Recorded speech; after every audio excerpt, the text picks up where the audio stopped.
So whenever I produce a YouTube video or whenever I am working with a student, they'll often ask the question whether you should be doing the same with this club, the driver.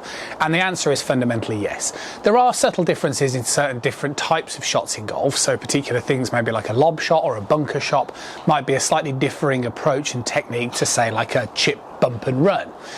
But when it comes to full swings, apart from a change in ball position, which basically means we move the ball slightly further forward for these clubs to compensate for the idea that we're going to hit the ball from the tee and the less loft, the swing wants to basically maintain to be exactly the same. Now, the reason why I still produce content in and around this is just to sort of really hit home the big things that you're probably not doing when it comes to the driver. Now, the issue that I tend to see is that golfers have it very much drilled into them, which is correct, right? Is you need to tilt, okay? You need to produce a tilt, and you do. A tilt is a really important part in the golf swing. But just to clarify, what a tilt basically means is there's a difference between where your head location is and your lower body. So if I move my lower body to my left, okay, and I keep my head still, it tilts my spine angle like so. And obviously if I trigger rotation when I do this, it sort of compounds that movement even more. And I talked about that on a recent video.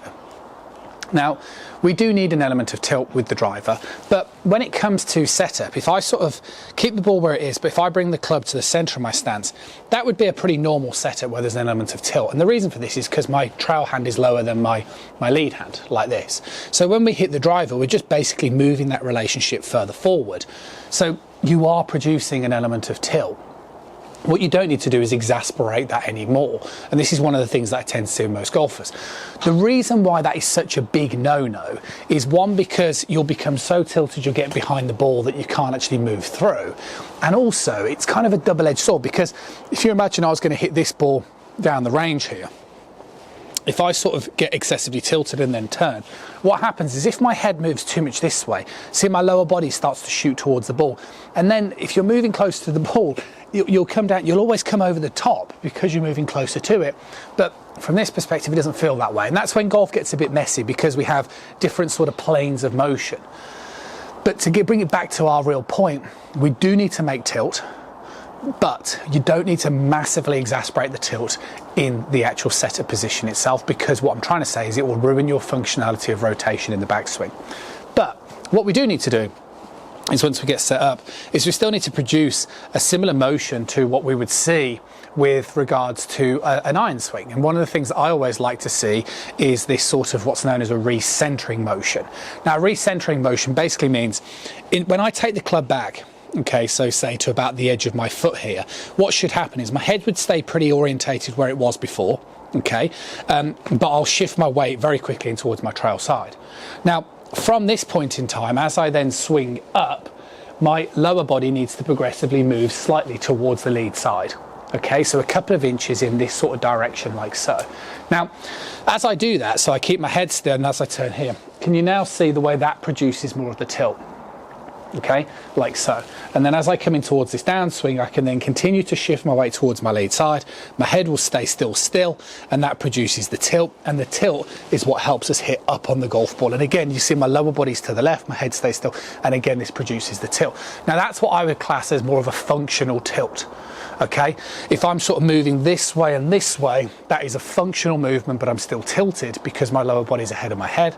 If I move this way and sort of hang back, so I'm stuck on the back leg, you're producing a tilt, but obviously just not a very functional one. So what I do with a lot of my students is I'll sort of, explain that to them, and then what I'll get them to do is sort of sequence it. And I would say, pretty much like the example that I said earlier, if instead of starting with the club behind the ball, if you start with the club more opposite your trail foot, okay, like so, then from this position, it's acceptable to start moving towards your lead side. So again, if I'm here, I keep my head still, I've got predominantly more of my weight on my trail side now, but then as I complete my backswing, can you see the way I just allow my lower body to move towards my lead side, and this produces that sort of tilted action. And then from here I can keep moving towards the left, similar to what I said before, and then hit nicely up on the golf ball to produce that sort of tilted motion. So I think that's an easier way to do it. Other ways you can do this are trying to incorporate step drills. That's also a very, very good exercise, especially if you're trying to learn how to kind of move with a little bit more sort of kinematic energy and a bit more speed. But if you're the kind of golfer who is just absolutely sick to death of sort of slicing the driver because you keep coming over the top, then this is when you need to understand your tilt, because like I say, when my lower body is ahead of my head, it helps me hit up on the ball. But also from this side-on perspective, see, if I move my upper body over my lower body, see what happens. If I can keep my lower body moving ahead of my upper body, see what happens. So the tilt is so fundamental, but I would say that you're best off doing it inside your backswing as opposed to exasperating in the setter position, because it will retain a very functional tilt. And you can just hit some shots as I'm going to demonstrate now. Just slowly start here, and then as I swing it up, see I move progressively to my lead side, which then means you can see the way I just sweetly just brush that ball off that tee. And that is producing a lovely upward motion when it comes to driver, which is going to do things like reduce your spin rate, and it's going to give you more distance without trying, and that's ultimately what we want to do.